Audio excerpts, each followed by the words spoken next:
This is the educative channel of Gerald Johan van Waas, and it is about letter combinations and all kind of angles that you can use to learn to understand them and also to understand the whole system behind it. There are many ways to discover this. One of the last ways to express it was via the feedback system in movement that you could show via signals of hand gestures, but it seems that it didn't attract many people or any people at all. So I think I will better go back to the sensitivity of how we can perceive forms and changes in forms and associate them with letters, because in a way we do that and we deal with it. And I could show you already how we can start from a very easy form, make a few changes, and we recognize certain differences.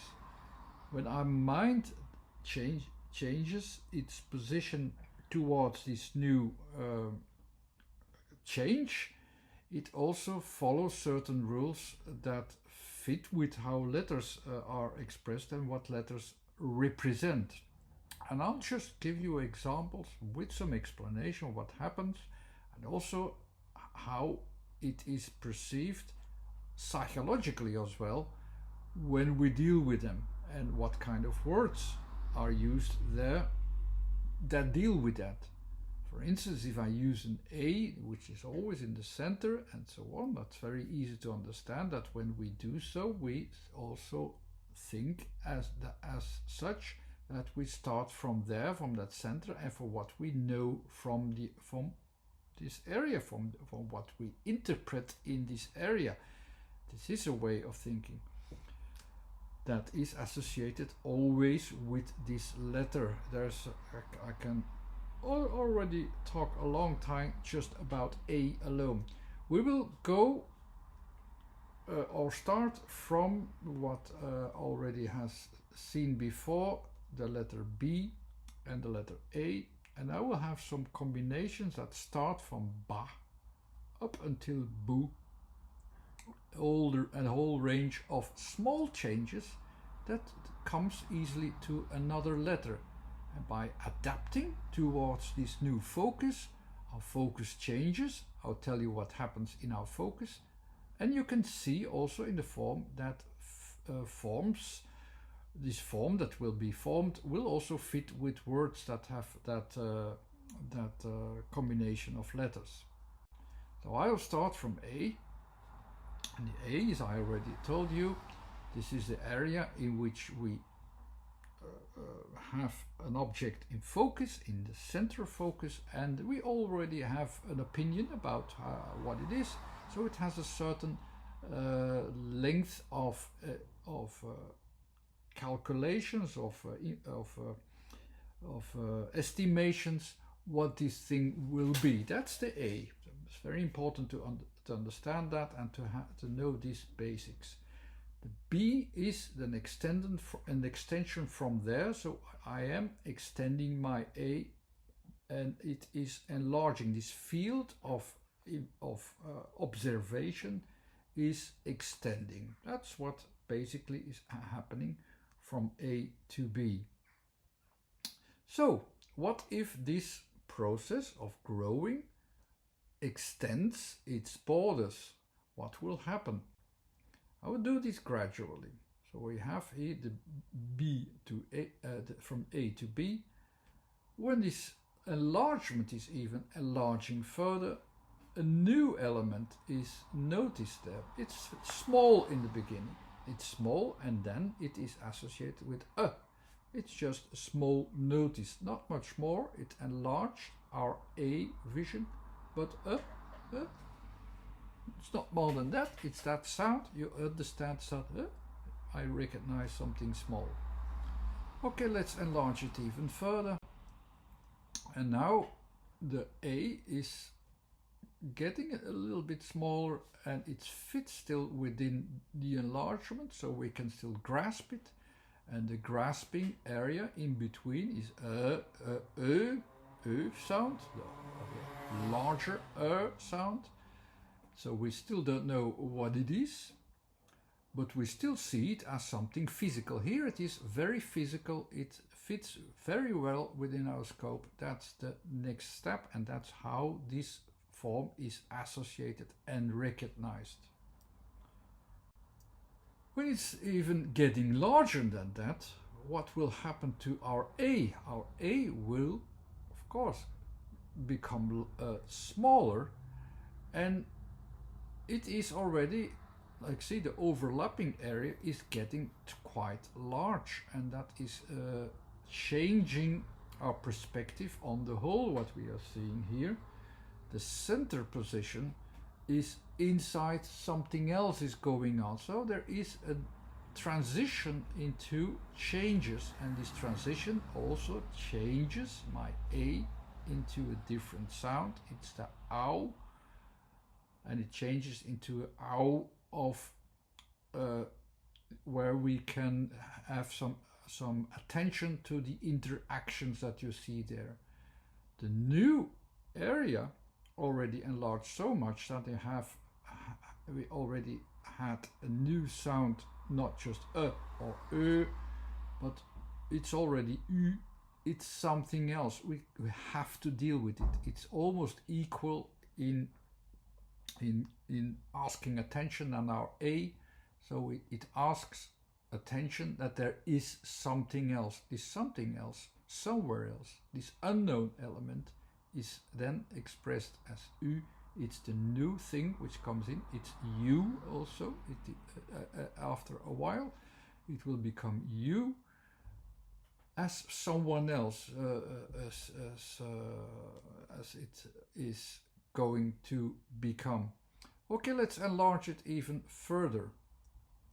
Okay, let's first read what is there. So there's a new area that becomes overlapping. It becomes equally present compared to its own center, and it becomes first u, the first u sound, but gradually it will also have the u sound when it's even larger, and you can put more elements in it. And the u or u, it's the same thing. In Dutch, u is the u letter, and we say u, and in a way the u sound is the first sound when it's recognized. It's something can fit in here. So we're dealing with the second option of a center from here on. So what will come next? So it's even enlarging further. We deal with the other. We deal with more than the known, also with something which is unknown but within reach. You can see it will, at the end, it will overlap. The things will overlap, and all the elements are almost equally in size, but the middle center is still in charge. It's still big enough to keep the center focus there. And then the A is no longer overwhelming center position of an opinion. It's smaller, it's more between A and O, and the all these sounds between A and O, they are used very often in dialects. As I said before, it is actually a little bit more adaptive to the environment, to the changes in the environment. So the A center, which was basically our opinion in the first place, what we think, how the things were, in this case it adapts a bit more quickly to influences from outside and so on. So this sound, which is I can give a few examples, but it will take me too long. Just think about it. You will give attention to other things that define matters in the environment, not just like the very regular so but more a little bit like the in the direction of O. Okay, so it's enlarging even further. So now the A position, even in its adaptive form, has been overcome, and the center position is really that small that now really all the elements are equally asking attention. So the O is still in the center, but it could, if I move it to the right or to the left, it would fit there as well, or to the top and so on. So here the attention from the center out, it goes to positions that I can change. I can change in time. I can change and I can fit them in. That's the O, and that's a very well expression of the O. And if I do these movements, I can use the A for it, but that's for a later slide that I can explain it there. So here we moving our attention to spaces and what I can fit in. This expresses actually very well when O is appearing at a certain point. But just let's imagine that I do something else. So that was already one change. So I will do now a different change. What if I deliberately keep the width?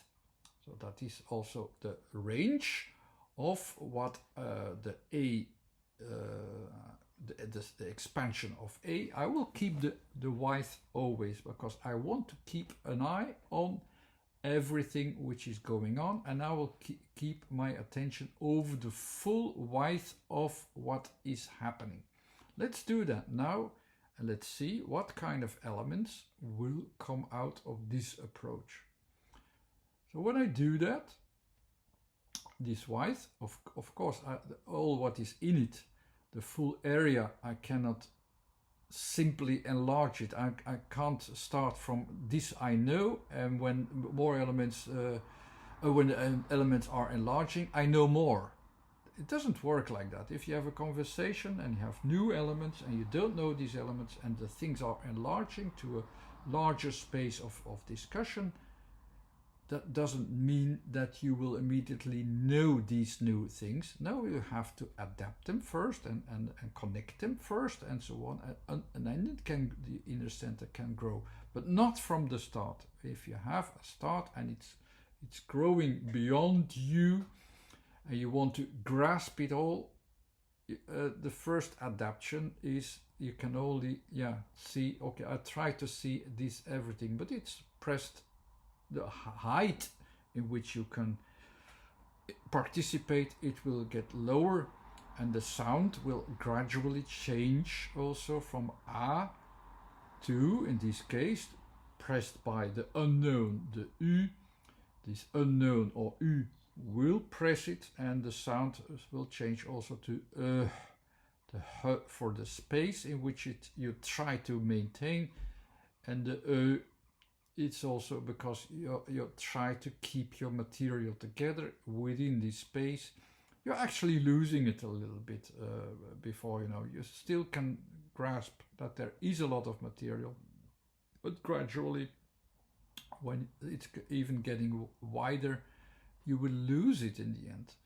So visually it will be pushed downwards, but in a way it's also so saying that you can't keep grasping the full range without interaction, without doing a lot of things. Just thinking that you can grasp everything the whole time will not work, and the sound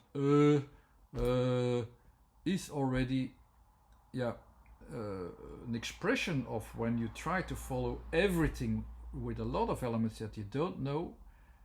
And don't give up. You will lose your the logic a little bit. There are unknown elements.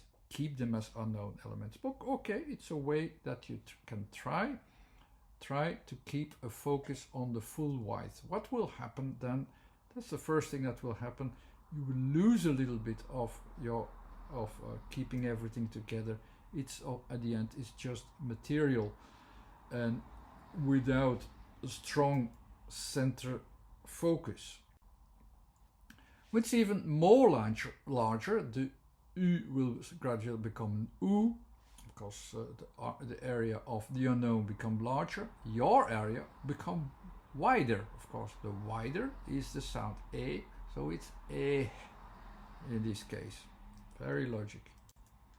Even more stretched, it of course becomes E. And the essence of it, if you only keep the essence, it's of course I. And when you can see the full area in which all of if you want to keep the essence, it's I always, and this I can fit anywhere. The whole area of the unknown and space in which the things that are new can fit is the double O or the long O. So it's a large space in which small spaces and also other things could fit. But let's see if I keep, instead of trying to find applications with the I, so I have a center, it's the smallest center that I can have. It doesn't matter how large everything becomes. I have the essence. I can fit in. That's the I. It fits in everywhere where there is a center. I can put the I somewhere else in another center if it can work as a center. It's a center. It's not your center. So what if I still keep the focus on, no, I want to grasp the full width. And you also minimalize this. If you minimalize this, what you will have the distinction between areas, in between areas. And the sound that fits very well is with that is the Arab and Hebrew sound, the Aleph as I call it. We also use it like in it's this somewhere in between words. When we split words, we have this sound. Amen. I don't know in English immediately a word, but it has this very short breath to have a distinction in between words between two parts. We can use that, and that's what it does here. You can see it in a form. It helps you to see these things also in a form. That's what this video is about. Learn to see them in a form. You can recognize them in a form after a while.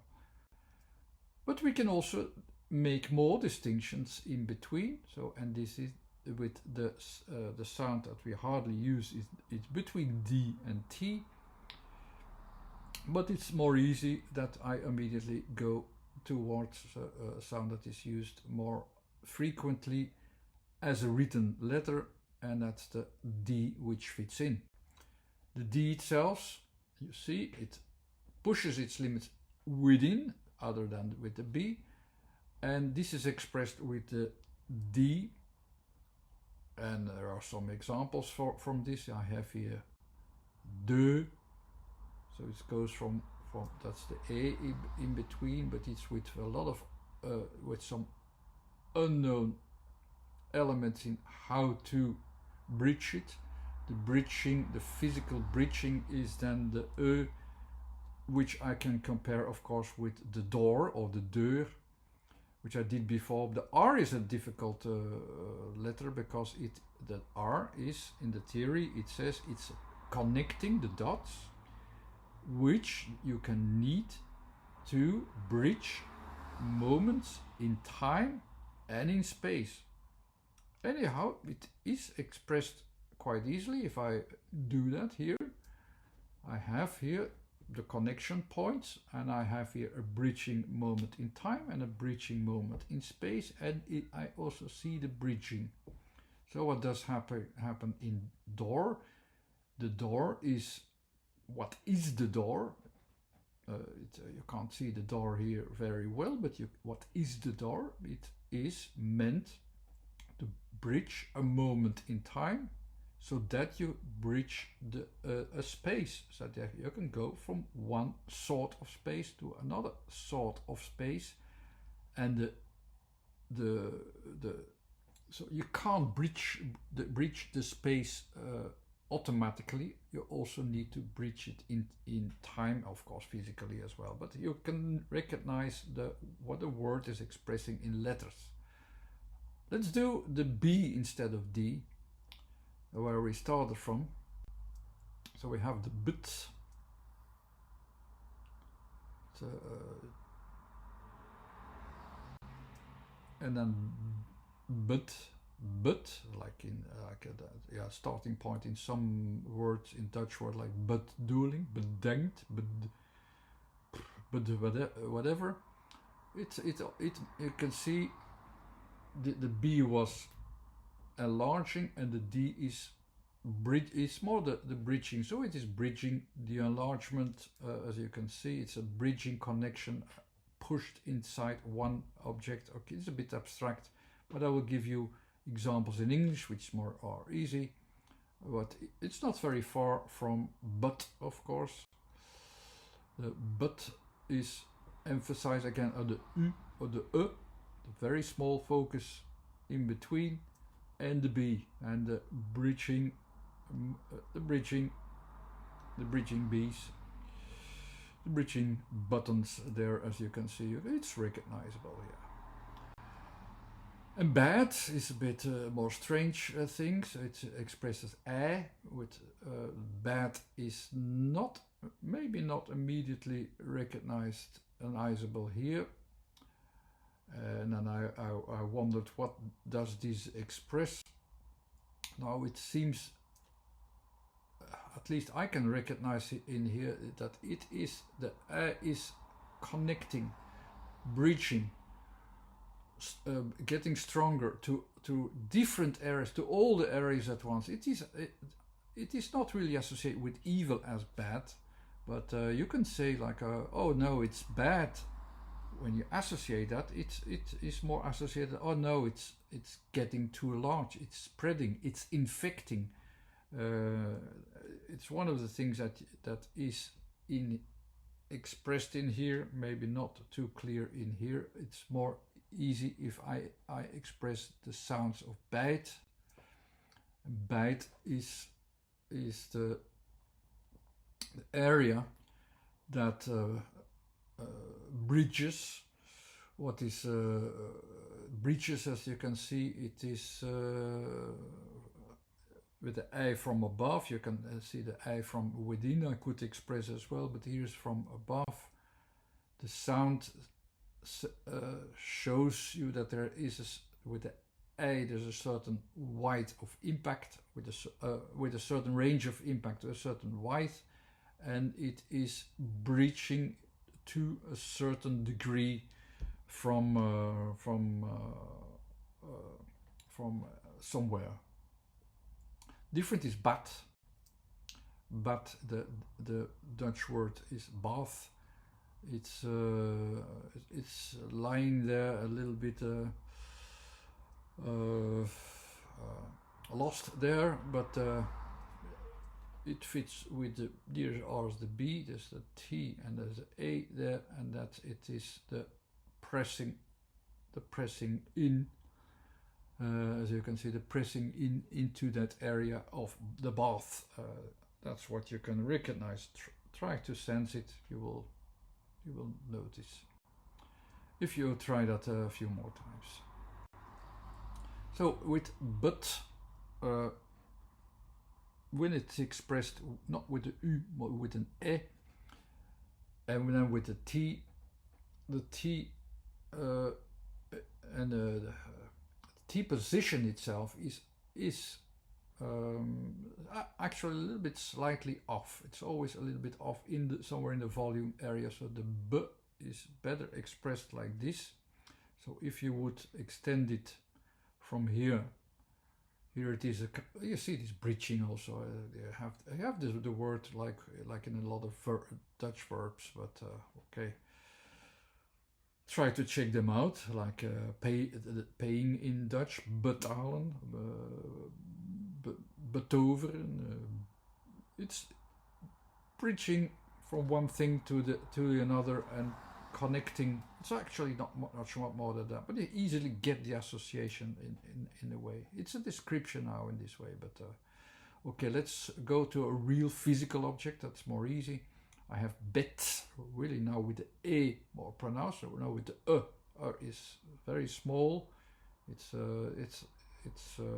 has no size at all. With E, okay, you have already a certain width of range, and then I can express exactly the same thing and see where I get with the T in this time with a real height, because the area in which it is expressed has a height. T in its own is a point, but if you express it in An area which has two dimensions, it is expressed in the vertical section. So bed is in these areas. The bed, where you can sleep in, has this form association associated. Go to the D. Now the D back. The D, you remembered, it is in that area. The E is where it can be fit in, or where it is connected, where the connections are made. Here the connection between two different things. So D can connect two different things, two different connections, transactions, communications, growth process, whatever it is, there fits D. D is expressed as a word in German, and it means the, almost exactly in the same sound. Okay, go to 1E. The E are the two areas where the B, where I started from, goes to. So let's go now to 1E and not from D to ding. So here's the ding. There's with the connections inside, and there is my thing. It's just a thing. Let's go to DEUR. DEUR. It's the D here, the E area, and the N going to the unknown, the I. Instead of D, I will have the B also. I have beu. Beu has actually two meanings. The first meaning is a moment of rainfall. Another one is a kind of unpleasant mood, unpredictable mood of someone. Both of them are unpleasant encounters. In the way how you can see it here, it is somewhat getting over your head, and it's just getting too much over you. It's getting too much over you. That's kind of feeling that you get from this, where you can't do anything about it. It's just happening. It's inserting with the E. It's you didn't expect it with the U, and it's enlarging in itself with the B. That's more or less the description of it, what you sense here, and you can have it as a symbolic expression of what I just said in this design. But it's a design, of course, of the letter combinations and its meanings. And now I think that's enough for today. I hope you more or less can I had some examples in which you recognize something. That was the purpose. Recognize the letters. The letters are not exactly recognized beforehand when we recognize things that we give that we name or that we associate with a word. Not very exactly. It happens sometimes. It will happen also associative. It will is a second association. It will happen a lot more times. But the rules, how they are formed, there are some more reasons why they also will fit how they should, and in a way they could be recognized very easily. Could be recognized easily is another thing. Could be recognized in a way I just told you. It all goes automatically. Keep this automatic process as well, but give it an addition with things that I just said as an example to make it even more aware, because these associations, they are more than just letter associations, as I also expressed it in this video. It's also part of a feedback process. You react on them in a certain way, you think with them in a certain way, and I expressed this in this video as well. Anyhow, this was Gerald van der Waals. Thanks for watching. There's a list with words on this website over there. There's a YouTube channel. You discovered it. Subscribe to it if you like for more instructions and a demonstration. Thanks again. Bye.